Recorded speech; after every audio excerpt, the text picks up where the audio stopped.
The bride who waited 20 years in the quiet village of Ayanmo, where red earth roads curled like sleeping snakes and mango trees whispered old secrets, lived a young woman named Amara.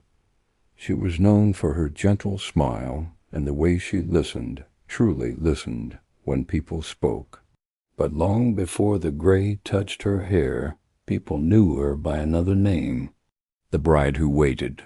A love born in simplicity, Amara met Tund on a market day when she was just 19. He was not the richest man in the village, but he had kind eyes and a laugh that made children follow him like he carried sunshine in his pocket. They started with simple conversations over roasted corn under the old baobab tree, beside the river where women washed clothes and told stories. One evening, Tund said softly, "Amara, when I build my house, I want you to be the one who fills it with laughter." She smiled, heart beating like a drum at festival time. Within a year, their families agreed to their marriage. The bride price was modest, and the whole village prepared for a joyful wedding. But fate, like a sudden storm, changed everything. The day he left, just weeks before the ceremony, a man from the city arrived with news. There was work far away, construction jobs that paid more than anything the village could offer. Tund hesitated, but he wanted a better future for Amara. "I will go," he promised her, holding her hands tightly. "Just 1 year. I will return with enough to build our home properly. Wait for me." Amara nodded, tears filling her eyes but hope shining brighter. "I will wait." No matter how long, he left the next morning. She watched the dusty bus disappear down the road, never imagining how long the wait would become. The years of waiting, the first year was easy. Letters came often. Tund wrote about tall buildings, noisy streets, and his dreams of returning to marry her. The second year the letters slowed. By the third year, they stopped. Rumors spread like dry leaves in the wind. Maybe he found another woman. Maybe he forgot her. Maybe he is gone forever. Suitors came, rich farmers, traders, even a chief's son. But Amara refused them all. "I am already promised," she would say gently.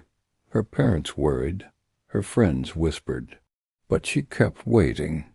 Life moves, but she remains. Time changed everything except her promise. She opened a small sewing shop and became known for stitching wedding dresses.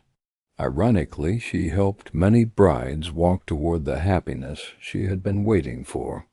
Each time drums played for another wedding, she would smile, then return home quietly, folding away her own untouched bridal cloth. Children grew into adults. Seasons turned. The mango tree where she once met Tund grew taller, its roots deeper, just like her faith.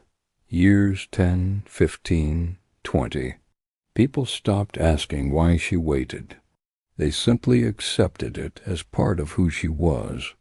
The return one evening during the rainy season of her 39th year, a stranger walked into Ayanmo. He moved slowly, leaning on a wooden stick. His face carried scars of hardship and long journeys. Amara was closing her shop when she saw him standing under the mango tree. At first, she did not recognize him. But then he spoke, his voice softer, worn by time. "Amara? You waited?" Her hands trembled. "Tund?" He nodded, tears falling freely.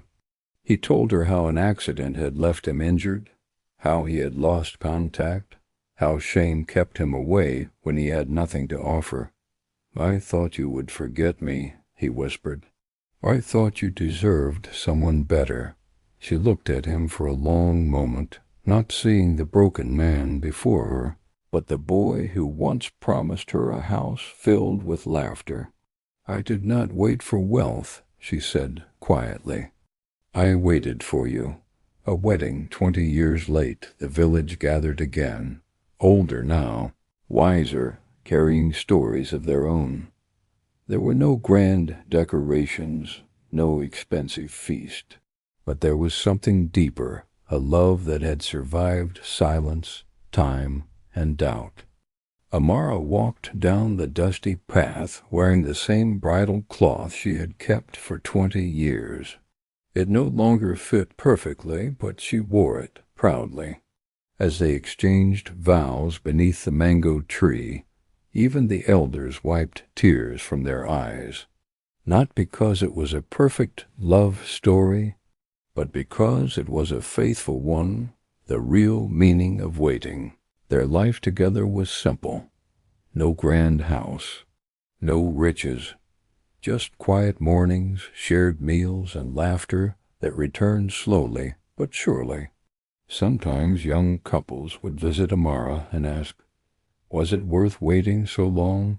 She would smile gently and reply, "Waiting is not about time. It is about the strength of your heart." And sometimes love is not about finding perfection, but about choosing each other again, even after life changes you.